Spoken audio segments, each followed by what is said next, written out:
Warning, do not harass or witch hunt any of the individuals mentioned in this video. This is simply an informative video on what happened during the week. There is no need to cause any more harm. Welcome back to Also News, the series where we talk about the latest Also News that happened during the week. The amount of stuff that happened this week is absolutely insane, so let's just get straight into it. Probably the biggest news that happened this week is the Utami drama. A drama so freaking huge that it got trending on Twitter. The story all begins when a popular Portuguese player known as Mrekk posted a document on the behalf of the people involved in Utami's actions, and on this document Utami gets exposed for SH and emotional exploitation. The document is pretty long, so if you want to read the whole thing, then I will leave a link in the description, but in this video we're going to go over the most important details. In short, Utami has been taking advantage of female members in the OSO community that he has befriended for his own sexual desires through unsolicited over-sexually comments, ignoring their request to stop said behavior, and emotionally gaslighting them into keeping their silence on the matter. To the knowledge of the parties involved in writing this document, this behavior has been ongoing since at least late 2021. He has been privately confronted about these matters already, and both of the victims involved found out that their case wasn't an isolated incident, and in return agreed to forgive him, believing him to be truthfully apologetic. But the recent events that happened on Twitter that we discussed in the previous video led to them believing that this was not the case and to endeavor to release this document before more people are affected by his actions. The document goes over two victims and they both share their experiences with Utami, and as you can see by some of the screenshots that I'm showing you right now, this was not a pleasant experience. Another unpleasant thing about this situation is that Utami has apparently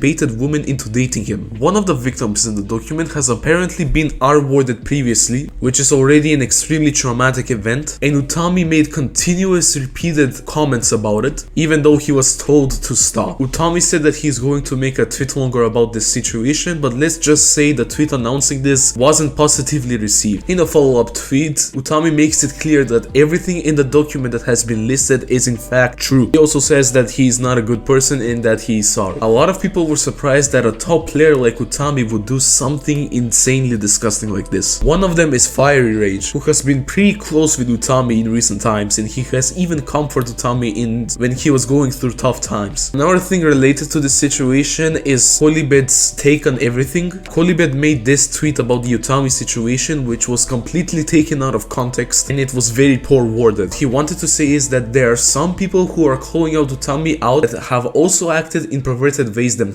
especially in the CIS Russian community. He was not talking about the cisgender people, since he didn't even know what that was. And as of right now, that is everything you need to know about the Utami drama. Let's actually move on to some positive news that happened this week. Mrekk has achieved 3 massive things this week. After setting a play on 401, the map filled with these burst freaking streams that you'll see later in the video, but with this hidden DTFC, he managed to get the 10-star FC medal. This is the first non-touchscreen 10-star medal that has been achieved in the game. On top of that, he's the first ever person to have his top 100 filled with only 1000 BP plays. And probably the craziest fact out of everything, with this play he also achieved getting the most PP out of every freaking game mode in the game. This is absolute insanity and we have never seen this type of dominance in the game. Congratulations to Mrekk for achieving this stuff. But speaking of Mrekk, let's just say that he suddenly dropped to the 10th spot on the leaderboards. Now you may be wondering, how did this happen? Well, let's just say that the PP system this week actually freaking broke. A lot of people for some reason were losing PP because apparently someone screwed up a deploy and the PP went broke. Mrekk dropped to the 10th spot, even congratulated Lifeline for getting the #1 spot, because a Kolibet also dropped a ton of PP during this time as well. Even someone like Carter was joking around about this, saying that he would register to play in 3-digit World Cup because he dropped to 3-digit, but this got quickly fixed and there's nothing wrong with the game at the moment. If you've made it this far into the video, then a sub to the channel would be appreciated. Other very important news that happened this week: Lifeline was recently streaming on Twitch with his face cam. He did indeed do a face reveal. This is how he looks if you're interested. Yesterday it was HRIC225's birthday, so happy birthday to the legend himself. Fanboy Tommy aka Ryuk is no longer a 1-digit after God knows how many years of being in the top 10. Mrekk's Moikai hidden DTFC happened exactly 1 year after his DT5 miss.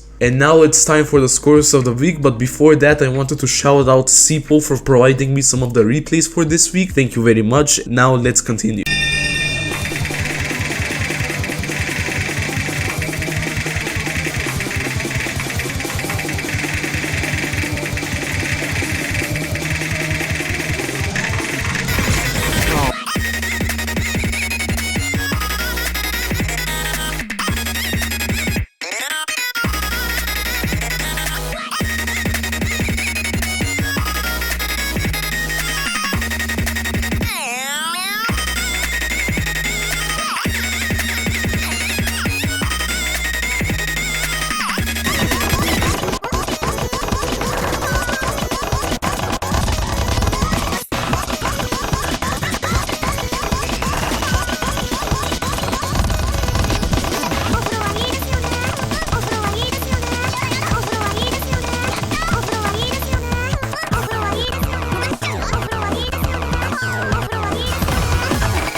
Anyways, thank you so much for watching. Really hope you enjoyed. If you want to see more content like this, then be sure to drop a sub or check my second channel as well.